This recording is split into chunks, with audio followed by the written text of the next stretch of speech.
Привет всем, меня зовут Юрий Драбик. Это мой первый видеоурок по музыкальной программе Logic. Сегодня я хочу поговорить с вами о прекрасной возможности этой программы разделения клавиатуры для использования нескольких звуков. Я совсем недавно начал использовать Logic для живых выступлений и столкнулся с такой необходимостью разделять клавиатуру на несколько зон. Казалось бы, нет ничего проще разделить клавиатуру, но для меня это стало проблемой где-то 2 недель. Я решал этот вопрос, потому как русских мануалов практически нет. Пришлось изучать англоязычные форумы, и совершенно случайно меня спас один скриншот, сделанный на каком-то форуме американском. Вот. Потому как русских мануалов нет, я решил записать это видео, чтобы кому-то, может быть, упростить задачу обучения лоджику. Вот. Давайте я покажу, как я обычно делаю проекты для живых выступлений. Создаем новый проект.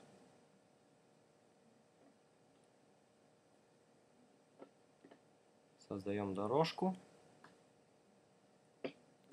Ну и назначаем сюда звук, допустим, фортепиано.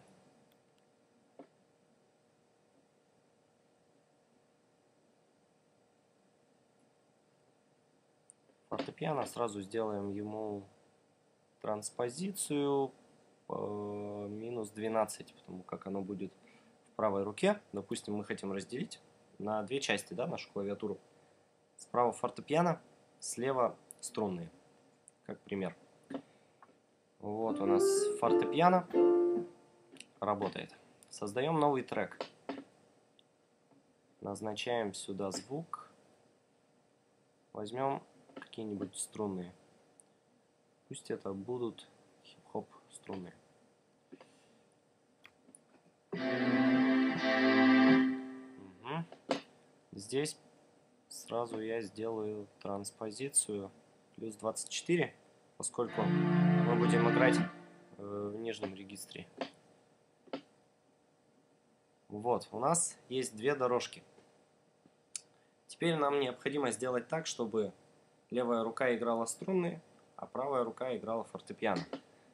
Для этого в Logic есть прекрасный инструмент под названием Environment. Вот, вы можете его найти в пункте Window. Открываем это окошко. Вот, открывается что-то вроде микшера. И сейчас мы будем сюда добавлять дополнительные возможности. Для начала я создам Physical Input. Это окошко нам показывает все MIDI-выходы наших звуковых устройств, звуковых карт, синтезаторов, подключенных к компьютеру. Вот, тут суммарный выход идет, мы его обнулим. Вот так вот. Вот, теперь я создам инструмент. Это будет инструмент, отвечающий за мою MIDI-клавиатуру. Моя MIDI-клавиатура сейчас подключена к инструменту вирус, к синтезатору. Вот, то есть, по сути, она подключена, вот, вирус TI MIDI вход. Вот его я и выбираю в качестве инструмента. Теперь мы создаем связь до этого инструмента. То есть у меня вот 4-й флажочек отвечает за выход, за MIDI выход с вируса. Вот, я его, собственно, тяну до этого инструмента. Теперь нам необходимо создать так называемый трансформер, даже 2 трансформера на каждый инструмент. Мы их создаем.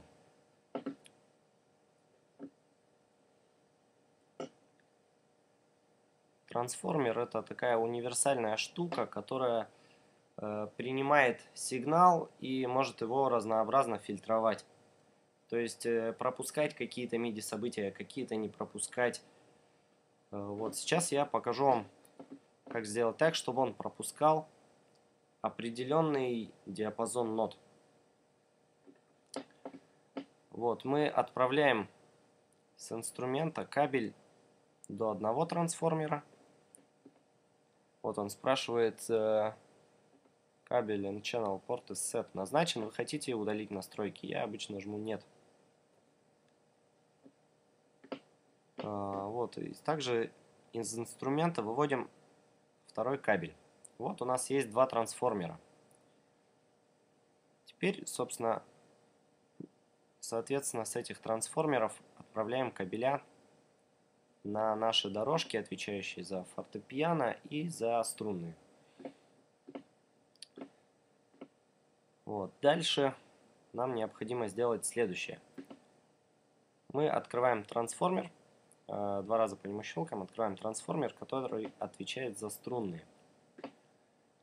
Здесь в режиме нам необходимо выбрать второй пункт, что означает применить операцию и фильтровать непроходящие значения. То есть он проводит только те значения, которые мы ему скажем. Остальные он не проводит.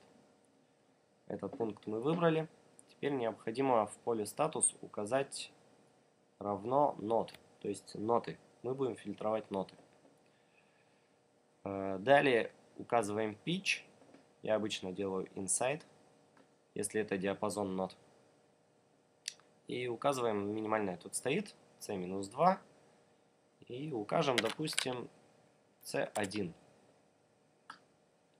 Также ставим галочку фильтр Duplicate Events. Иногда помогает, поэтому я ее обычно ставлю, чтобы он не допускал лишние повторяющиеся значения.